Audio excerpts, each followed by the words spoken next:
Empire became Christian, alright? But this used to be a pagan temple built in the year 128 AD. So more or less we are talking about 2000 years of a building, alright? And 90% of its original structure is still standing.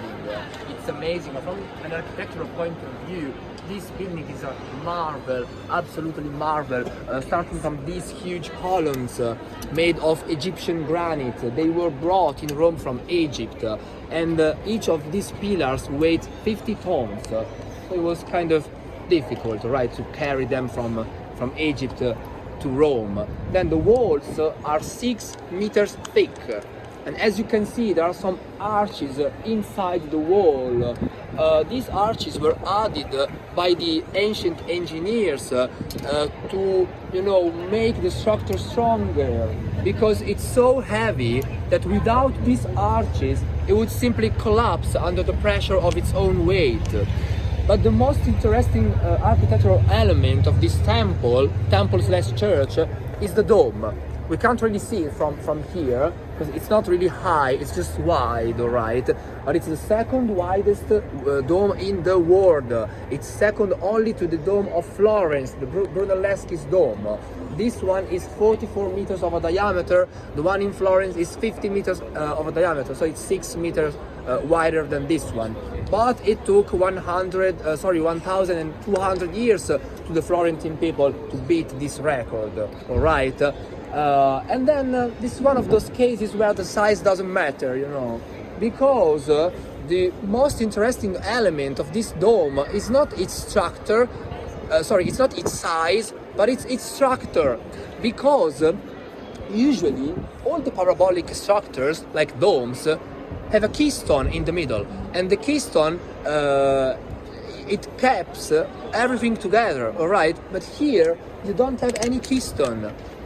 Instead of it, there's a huge round hole, which is called oculus, 9 meters of a diameter. And this is the only opening in the Pantheon, alright? There's the main door and the oculus. Stop.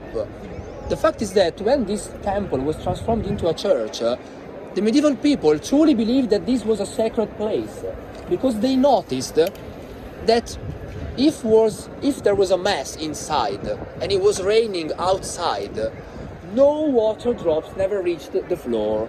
How was it possible? There's a huge round hole right in the middle of the dome, and if it's raining outside, it's not raining inside. This must be the Holy Spirit protecting us, of course. Well, it was not the Holy Spirit. It was the laws of physics and heat.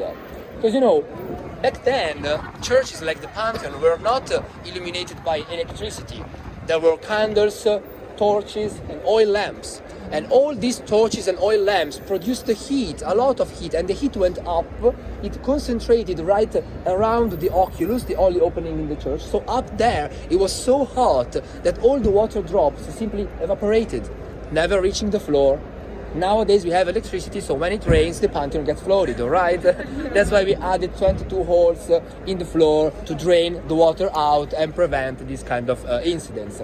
If you're wondering why we don't cover this oculus with a shield of glass or something like that, well guys, it has been open for 2000 years.